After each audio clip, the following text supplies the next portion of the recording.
It's Wednesday, October 4th, 2017. This is Journal TV and I'm Jerry Clark. It's time for the news. Alleghany County locked in a very low rate of interest on its proposed radio communications project on Tuesday night. The 2.41 percentage rate on its lease purchase arrangement with the Bank of America was approved on a 6-1 vote. Listen. It says this is not the final document contract with Harris. We're just simply asking for a resolution approving the lease financing with BOA, Bank of America, to make sure that we secure that very low interest rate that they have proposed and to get the financing in place. So when we do sign the contract with Harris, we already have that. The goal is to have that agreement to the board in November, the current goal. We have made good progress with Harris. We have reached a final number on the final agreement for the county portion of the radio system, which is $7 million. Alleghany Highlands Economic Development Executive Director Marla Ackridge gave the supervisors an update on a list of her agency's initiatives on Tuesday night. But at least a couple supervisors are growing impatient with a lack of progress at the county's industrial park. Watch. The fiscal year of 16-17, we worked with 21 potential new startups. Some of them haven't got store frontage yet or are in the process of getting store frontage.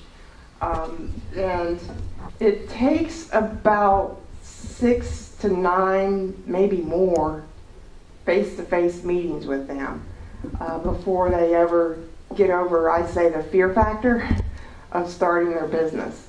So we're proud with one of our initiatives, because that's very time-consuming for an entrepreneur, for our small staff to go out and support them. But we're proud we applied for a Building Entrepreneurial Economies grant through DHCD to create our entrepreneurial ecosystem. Okay, the industrial park right over here, we don't have a site plan, we don't have a site cleared off. We couldn't bring nobody in here. We don't have nothing to offer. Why?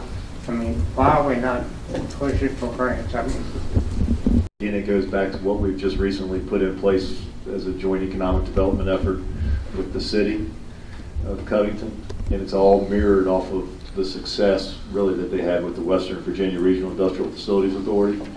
And they went through, we're mirroring their footsteps. They used the same process to identify a site that Salem, Roanoke City, and Roanoke County jointly invested in off of Third Lane, because they ran into the same thing. They don't have the product.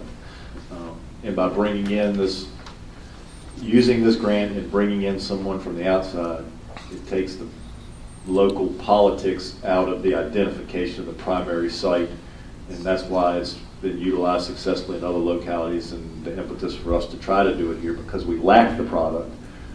We do have land, but we don't have the resources independently to develop that land. I will tell you that the VEDP has done a really good job with their new hires.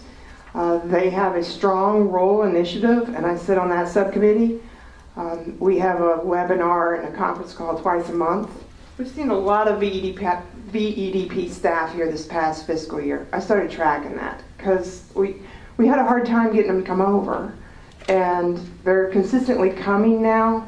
They've looked at our land sites, they've looked at our marketing strategy and given us some advice, and that's been strongly encouraged by their staff to, and I reciprocate, I go up there a lot, but every department head at VEDP will be here in Alleghany County by the end of next year. So. Pancake it, cover it up any way you want to. We got to get those lots cleared and pads put up in an industrial park. Somehow, shape, fashion, or form. Foundation needs to step forward, and it needs to happen. It's been 30 years up there, and not a thing's happened up there. And you sitting here blowing this smoke It's crazy. Alleghany County's fiscal health is pretty good, County Administrator John Lanford reported on Tuesday. He also noted that a video crew from the Virginia Tourism Authority would be going about the county this week attempting to highlight some of the region's tourism assets. Listen. Assessment model and a ratio if your locality scores below 16. Alleghany County has over a 3-year period averaged 43.9. So what that tells us is that we're financially stable. Out of the 95 counties in Virginia, it places us just about at the midpoint. We'll be right back.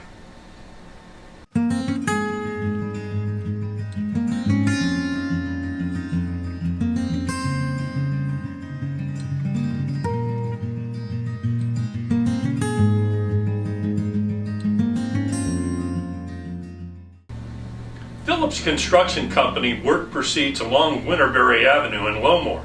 The extra turn lane should be done in about 2 weeks. Watch.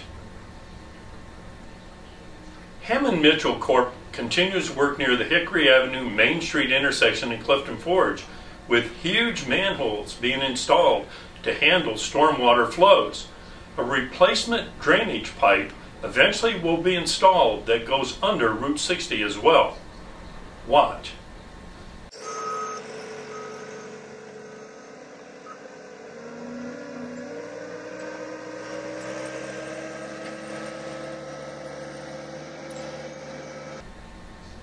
Roofers work when we aren't.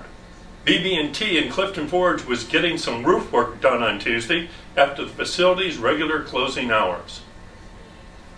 And now a word from our sponsor.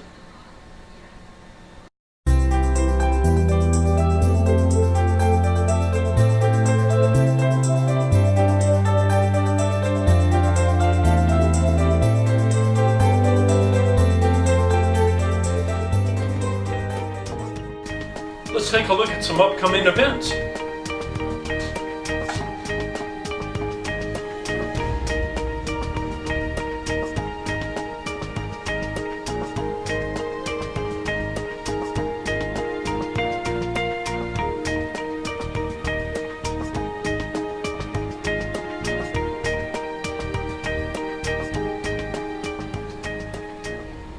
Now for local obituaries. Patricia Randolph, 78, of Lexington, died on Sunday. A memorial service will be conducted October 15th at the Trinity United Methodist Church.